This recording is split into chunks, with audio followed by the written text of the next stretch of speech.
The alien ship hovered silently above Earth's atmosphere, a sleek silver disk reflecting the morning sun. Inside, Lyra, a young alien ambassador from the planet Zephyria, adjusted her translucent skin panels in nervous anticipation. Her large, multifaceted eyes flicked across the glowing control panels, trying to understand the confusing array of symbols. She had traveled millions of light years, yet nothing prepared her for the first encounter with humans. Lyra's mission was simple on paper: observe humanity and understand their technology.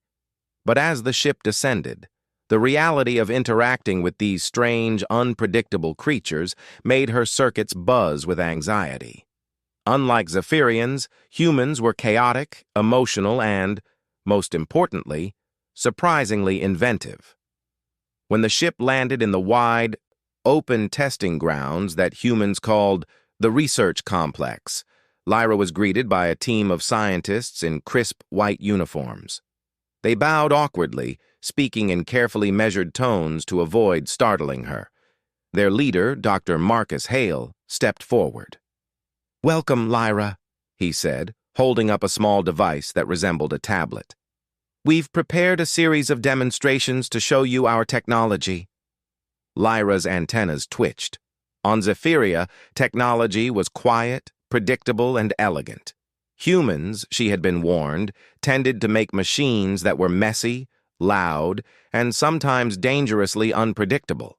She floated down from the ship's ramp, her slender legs bending gracefully to absorb the impact. "Greetings, humans," she said, her voice melodic and slightly echoing.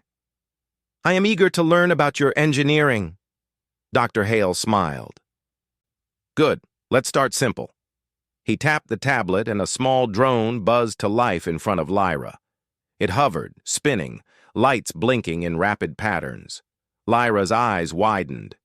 "It is alive?" she asked, stepping closer. "It's a drone," Dr. Hale explained. "It can fly, record images, and carry small objects. Would you like to try controlling it?" Lyra hesitated. She had never interacted with such unpredictable machinery. On Zephyria, devices responded almost telepathically to thought patterns, but curiosity overcame caution. "I will attempt," she said. Dr. Hale handed her a small joystick. Lyra's three-fingered hands grasped it delicately. At first, the drone wobbled and darted in unexpected directions. She yelped as it zipped past her head and almost collided with the wall. Humans, she realized, thrived on trial and error. "Steady, steady," she muttered to herself. Slowly, she adjusted, and the drone responded. It hovered in front of her, spinning in tight circles. Lyra's eyes glittered. "Fascinating. Your devices require physical manipulation, yet they obey intent once calibrated." The humans exchanged amused glances. This was exactly the reaction they had hoped for. Lyra, despite her initial caution, was clearly intrigued. Next, Dr. Hale guided her to a display of human exosuits. "These amplify human strength and agility," he said. "You may try one if you wish." Lyra's antennas perked up. Zephyrians were naturally strong, but their muscles worked differently from humans. This concept of wearable strength enhancement fascinated her. She stepped into the suit. As the servo motors activated, she felt a rush of power unlike anything she had experienced. Her limbs moved faster, her jumps higher. She leaped effortlessly across the room, performing acrobatics that would have been impossible for a human. "This is exhilarating," she exclaimed. Her joy was infectious. Humans had created a way to amplify natural abilities without harming the wearer. Lyra realized that this was the essence of human ingenuity, taking limitations and turning them into opportunities. The scientists clapped and laughed, delighted by her reaction. Even the shyest intern in the room was now grinning ear to ear. Lyra's excitement was contagious. After the exosuit, Dr. Hale led her to a virtual reality chamber. "This is a simulation platform. You can experience different environments without leaving this room."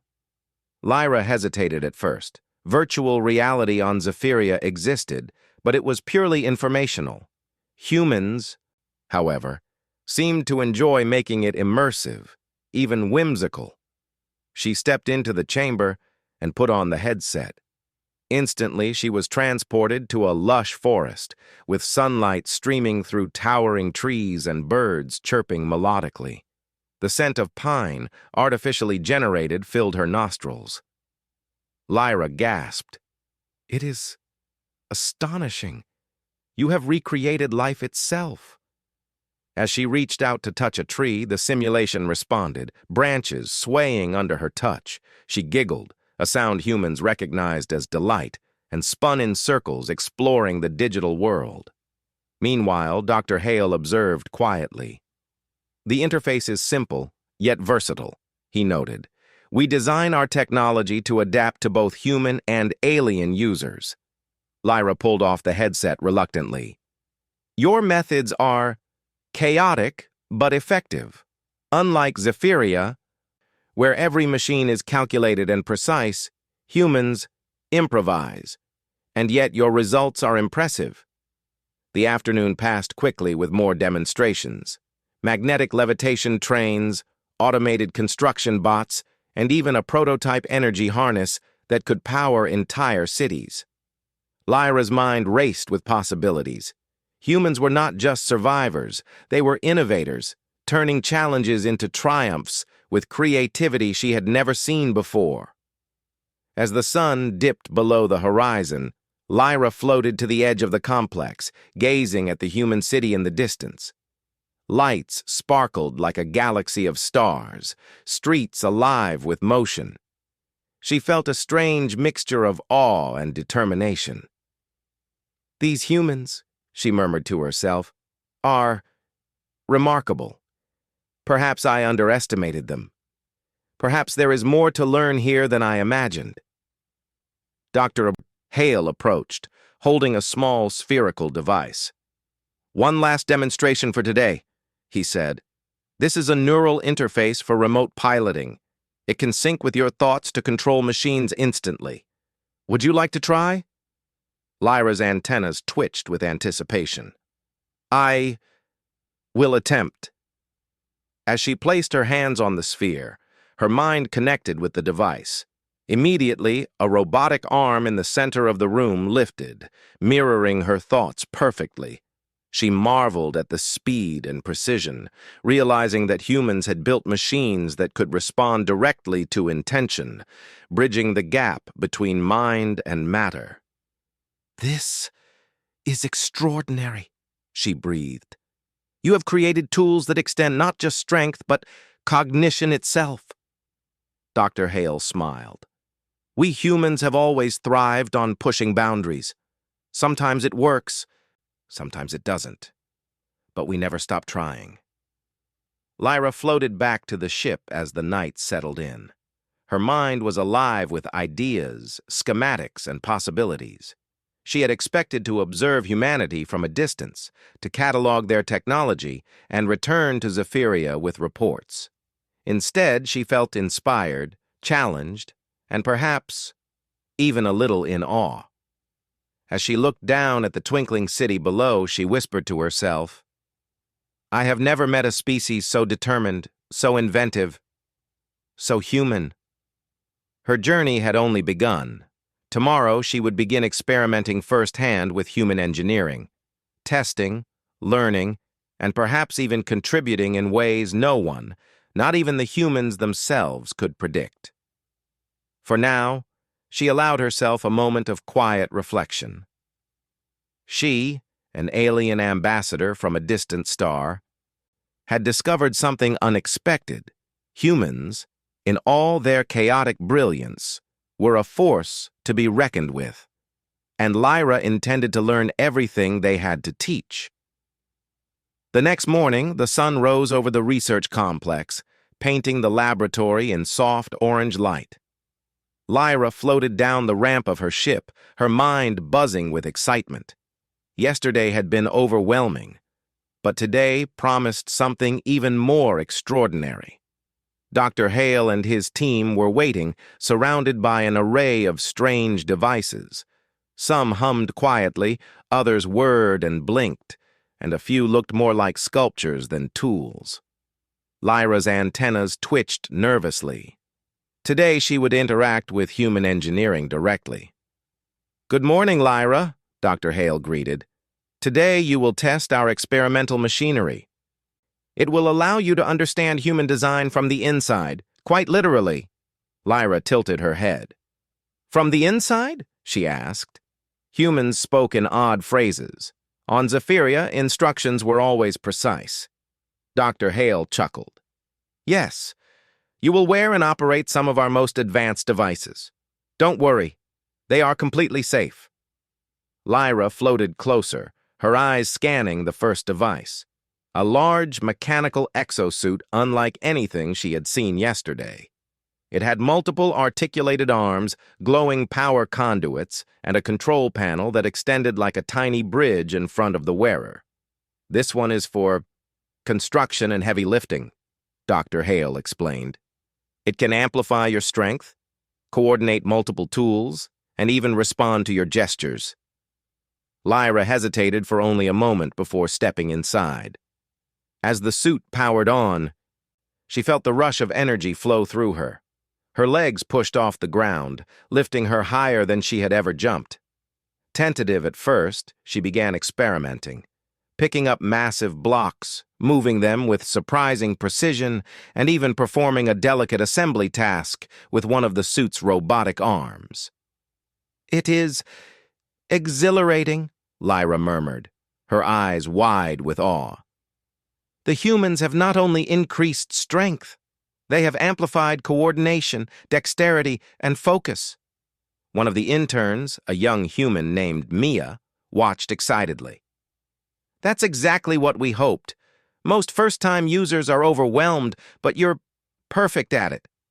Lyra smiled, a glimmer of pride in her eyes. "Your engineering is thoughtful, yet chaotic, but somehow it works." Next, Dr. Hale guided her to a smaller, unusual-looking device on a table. "This is our neural interface for exploration bots. You control the bot directly with your mind. No hands required." Lyra's curiosity piqued. On Zephyria, telepathic control of devices was common, but humans had achieved this without any natural ability, through sheer ingenuity. She placed her hands gently on the interface. A surge of data flowed into her mind, and a small robot on the floor sprang to life. It moved as she imagined, climbing, balancing, even flipping mid-air.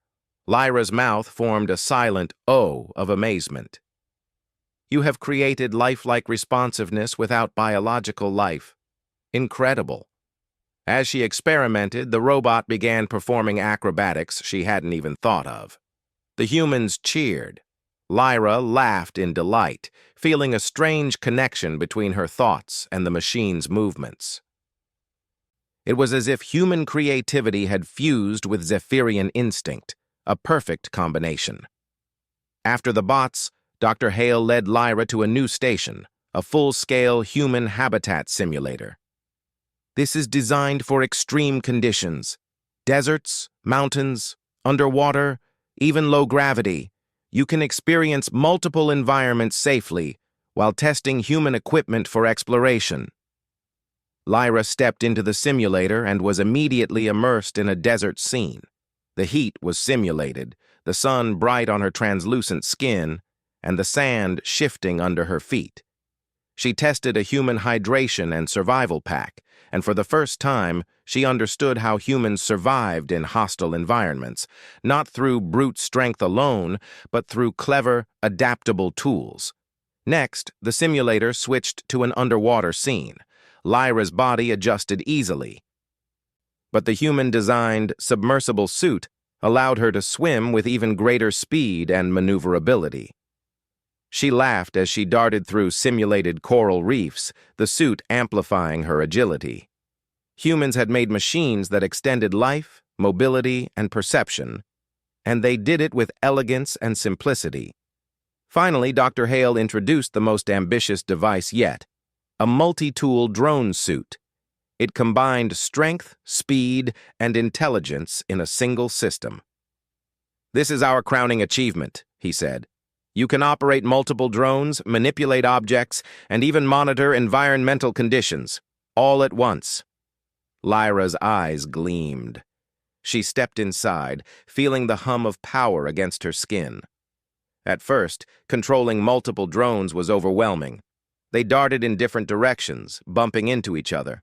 But soon, she found a rhythm, coordinating their movements with precision. Each drone acted as an extension of her will. "This is astounding," Lyra whispered. "Humans create machines not merely to survive, but to enhance, extend, and explore possibilities beyond natural limits." Dr. Hale nodded. "Exactly. We have limits, yes, but our creativity pushes them further every day. You, Lyra, are experiencing what it means to be human, to take what exists and imagine what could exist."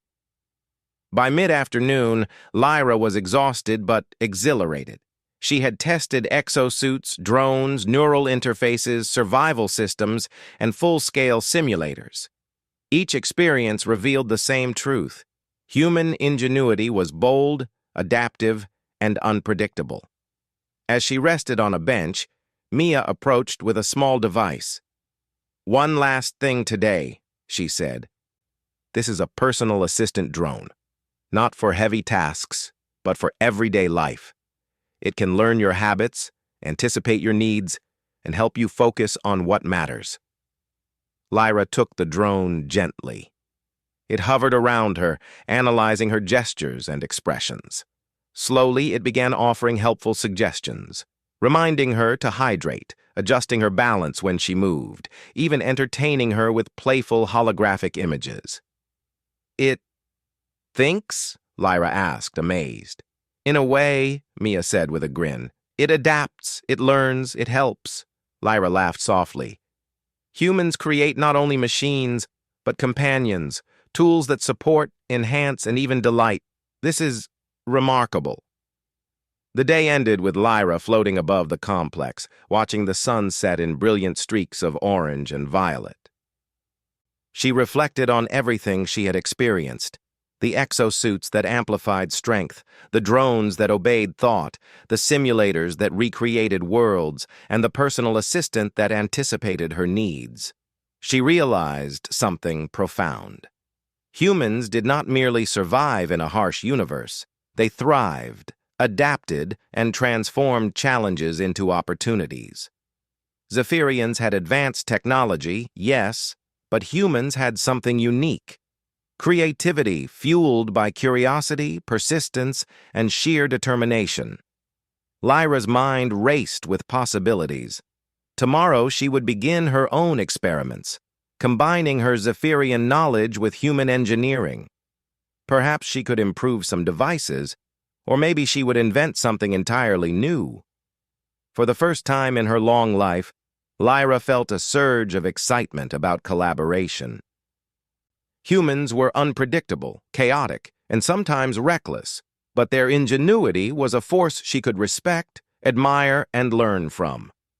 As night fell, Lyra whispered to herself, her voice carrying softly in the empty laboratory.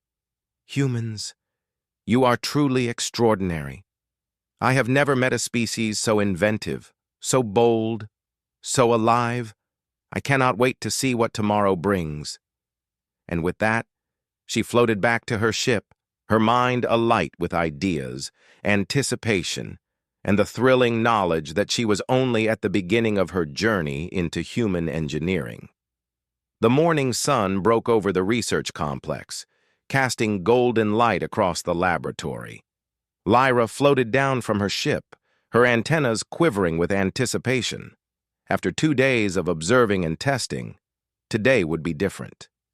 Today, she would not only experiment with human technology, she would create something new using both human and Zephyrian knowledge. Dr. Hale greeted her warmly. "Good morning, Lyra.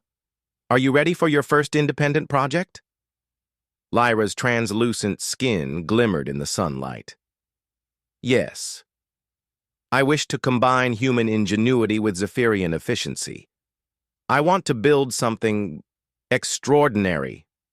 The humans exchanged curious glances. Lyra's experiments so far had been impressive, but now she wanted to innovate, not just observe. Dr. Hale led her to a vast workshop filled with tools, parts, and prototype devices. "Everything here is yours to use," he said. "Anything you need, just ask."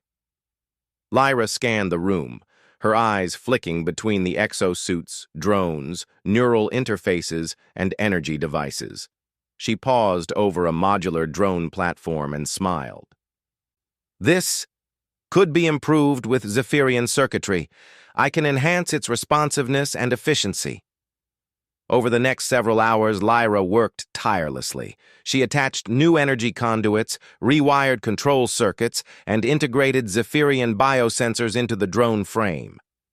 The humans watched in awe as she moved gracefully around the workshop, hands glowing softly as she interfaced with the machines. Mia approached hesitantly. "Lyra, how do you know all this?" Lyra laughed softly. "On Zephyria, we create with thought and precision, but your designs, they inspire creativity. Together we can make something better than either species could alone." Finally, she stepped back. A swarm of drones hovered before her, synchronized perfectly with her gestures and thoughts. They moved like a single organism, responding instantly to commands, weaving through obstacles and performing complex tasks without hesitation. "It's incredible," Dr. Hale said. "You've taken human engineering to a new level." Lyra tilted her head. "It is only the beginning." Next, she focused on an exosuit designed for construction and exploration. The human version was strong and versatile, but Lyra noticed inefficiencies in power usage and movement coordination. Carefully, she integrated Zephyrian servo arrays and neural link enhancements. As she powered on the upgraded suit, she felt a surge of energy unlike anything before. Her movements were smoother, faster, and more precise. She leaped, spun, and lifted objects with perfect balance, amazed at the harmony between human design and alien enhancement. The humans cheered. Even Dr. Hale, a veteran scientist, couldn't hide his astonishment. "Lyra, this is remarkable. You've done something we never thought possible." Lyra smiled. "You humans design for functionality. I add intuition. Together, the result is extraordinary." Encouraged by the success, she turned to a more ambitious project, a hybrid environmental simulator. Humans had created simulators for deserts, oceans, and low-gravity conditions, but Lyra wanted to integrate Zephyrian sensory feedback to make the experience fully immersive and adaptable. She worked for hours, wiring biosensors into the chamber, adjusting neural interfaces, and programming adaptive environmental algorithms. When she was finished, she activated the simulator. The laboratory transformed. Desert dunes rolled across the floor, then melted into an ocean with realistic waves, followed by a low-gravity alien landscape. The temperature, light, sound, and even scent changed seamlessly, adapting to the participants' responses. Humans inside the simulator could feel wind, resistance, and subtle environmental cues with astonishing realism. "It's incredible," Mia whispered. "It feels alive." Lyra nodded. "Your technology allows humans to explore. My enhancements allow them to experience. Together, it is more than the sum of its parts." By midday, Lyra had created several hybrid devices, each blending human innovation with Zephyrian ingenuity. Drones, exosuits, and simulators worked flawlessly, showcasing the potential of interstellar collaboration. But Lyra was not finished. She wanted to create something that demonstrated the essence of humanity: creativity, resilience, and adaptability. She turned to a stack of energy-harvesting devices. Humans had designed machines to capture solar, wind, and kinetic energy, but Lyra envisioned something more: Using Zephyrian energy conduits and adaptive algorithms, she created a compact, mobile energy harvester capable of drawing power from multiple sources simultaneously. It could adapt to environmental changes, store energy efficiently, and redistribute it to devices, drones, or even the complex itself. When she activated it, the room hummed with power. Lights brightened, drones responded instantly, and exosuits moved with newfound vigor. Humans clapped and cheered, amazed at the efficiency and versatility of her design. Dr. Hale approached, eyes wide with respect. "Lyra, you've not only improved our technology, you've shown us what is possible when creativity meets courage." Lyra floated above the workshop, gazing at the devices she had enhanced. "Human ingenuity is remarkable," she said softly. "You survive, adapt, and innovate in ways I could not have imagined. And yet, your curiosity and persistence make you more than mere survivors. You are creators." The humans smiled. They felt honored, inspired, and proud. Lyra's admiration was genuine, and it reinforced something they already knew. Humanity thrived not because of strength or speed, but because of ingenuity, determination, and creativity. As evening fell, Lyra took a moment to reflect. She had arrived as an observer, a curious alien from a distant world. She had tested, learned, and marveled at human technology. And now, she had created, blending two worlds of knowledge to make something greater than either could achieve alone. "This is only the beginning," she whispered. "Together, humans and Zephyrians can achieve wonders." Dr. Hale approached once more. "Lyra, would you like to present your creations to the world? The council, the scientists, even other species. Your work deserves recognition." Lyra considered this. On Zephyria, accomplishments were shared quietly, through logic and documentation. But humans celebrated creativity and achievement, inspiring others to strive higher. "Yes," she said finally. "Let them see what is possible when determination meets imagination. Let them see humans at their best." Over the next few days, Lyra worked with the humans to prepare demonstrations. Visitors arrived from across the globe, scientists, engineers, and curious spectators. One by one, they witnessed the enhanced drones performing complex tasks, the exosuits demonstrating perfect strength and balance, and the environmental simulators immersing participants in astonishing realities. The mobile energy harvester became the highlight of the exhibition. It powered entire sections of the complex independently, adapting to sunlight, wind, and motion. Humans marveled at its efficiency, and many said it was the first step toward a truly sustainable future. Lyra watched quietly, a soft smile on her lips. Humanity had not only impressed her, it had inspired her. Their courage, curiosity, and creativity were a force unlike any she had seen in the galaxy. And now, she realized, humans were not just inventors, they were visionaries. As the exhibition ended, Dr. Hale approached again. "Lyra, you've changed the way we see our own technology. You've shown us the value of collaboration and imagination." Lyra nodded. "I have learned much. And you humans have reminded me that innovation is more than design. It is curiosity, courage, and the willingness to explore the unknown. You are extraordinary." That night, Lyra returned to her ship. She gazed at Earth from orbit, the planet alive with motion, light, and possibility. For the first time in her life, she felt a deep connection not just to technology, but to a species capable of greatness through sheer will, creativity, and determination. Her journey had begun with curiosity, continued through experimentation, and culminated in collaboration. And as she drifted into a calm, reflective orbit above Earth, Lyra knew one thing for certain. Humanity had earned her respect, admiration, and perhaps even her friendship. For Lyra, the adventure was only beginning. With humans as partners, there was no limit to what could be achieved. And in that knowledge, she felt a warmth that no Zephyrian technology could replicate, the pride of witnessing and contributing to something truly extraordinary, the enduring spirit of human ingenuity.